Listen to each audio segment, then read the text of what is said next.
On the 2002 September issue of Wired magazine, it was finally revealed how a group of students were able to take Vegas for millions.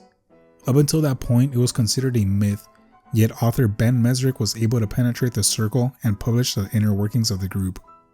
The article itself, titled Hacking Las Vegas, discusses the technical aspects of card counting and the roles each member played in great detail. The article also served as soft promo for Mezrich's upcoming book, Bringing Down the House.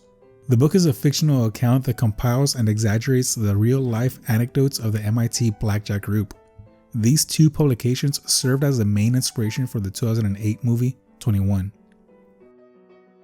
In this video, I'll be focusing mainly on how Hollywood discovered and adapted their story.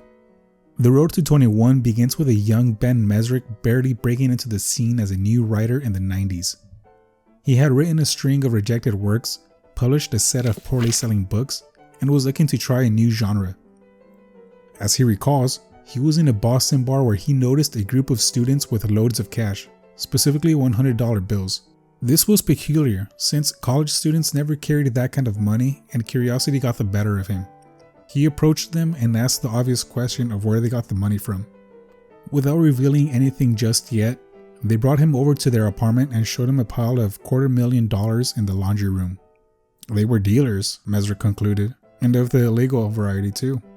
Nah, they weren't. What they were doing was 100% legal. Ben had been invited to the apartment of the leader of the secret MIT Blackjack team. They were normal MIT kids, kind of geeky guys, but they had tons of money. So I went over to the main guy's house, and he showed me in his laundry was like $100,000 in $100 bills. And I asked him what was going on, and he invited me to Vegas. During this time, there were rumors of brilliant students using their big juicy brains to count cards, but that's all it was, rumors. With a secret open to Mezrich now, he was invited to tag along with them to Vegas, where he began documenting their exploits. For the next 3 weeks, Ben and I spent, a couple hours every day where I would tell him every story I remembered from my life in blackjack and my life around blackjack, and then he turned it into a book called Bringing Down the House. The stories he noted were published with artistic freedom in his 2003 best-selling novel Bringing Down the House. Although popular, the book isn't what got Hollywood to take notice. The Wired article did. This piece within the pages of the magazine was seen by producer Dana Brunetti, director Robert Luketic, as well as Kevin Spacey. Upon discovery, producer Brunetti immediately contacted Spacey about adapting the piece. Around this time, director Luketic remembers trying to buy the rights to the story, but was beaten to it by Kevin Spacey, who had just bought it a day or two ago. Oh well, Luketic moved on. Years later, the completed film script comes across Luketic, and he exclaims that this was the story he read about all those years ago and had lost the race to the rights. When his agent tells him maybe it's meant to be, Luketic agreed. I asked my agent to get me a movie that wasn't about no Legally Blonde 3 or no more wedding dress movies. I wanted to do something what I used to be doing back in film school. Well, and then this script came to me called 21. And 21, I didn't know what it was. She said, just have a look at this. So I started reading and I said to her, are you insane? This is that movie I tried to buy. They changed the title. And she said, well, maybe it's meant to be, my agent said to me. And I said, you know what, maybe you're right. And I think it was this article that I read in Wired magazine that I couldn't forget the article. And it was 7 or 8 years ago that I'd read it. And strangely enough, I just kind of tried to buy the rights to it.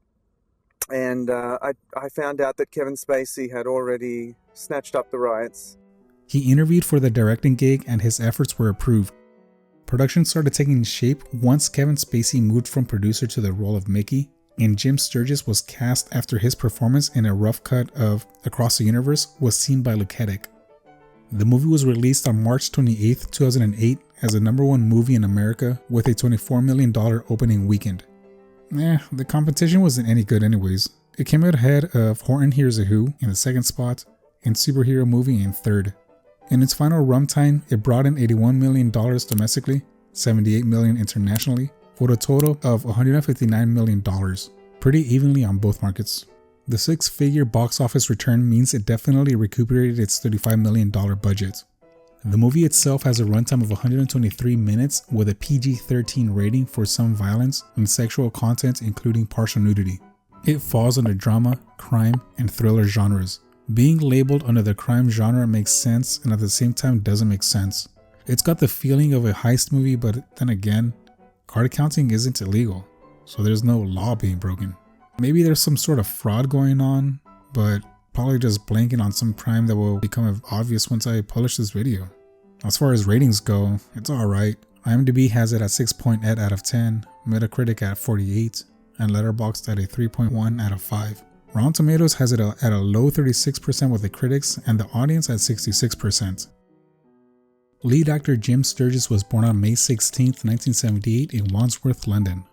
Sturgis plays the role of Ben Campbell, a brilliant MIT student that stumbles upon the world of card counting and joins the team to take on the Vegas casinos. As briefly mentioned earlier, he was in Across the Universe in 2007, with 2008 seeing him in 3 projects: The Other Bowling Girl, 21, and 50 Dead Men Walking. Afterwards, in 2009, he was in Crossing Over.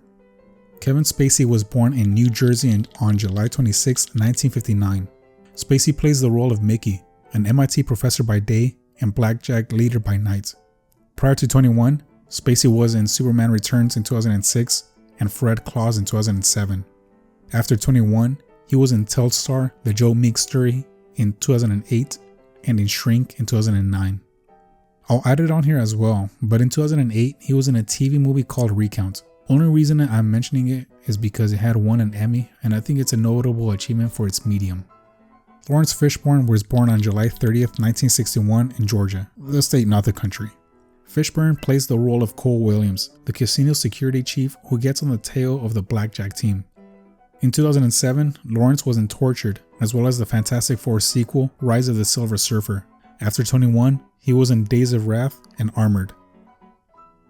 Director Robert Luketic was born on November 1st, 1973 in Sydney, Australia. Luketic is mostly known for his hit film Legally Blonde from 2001.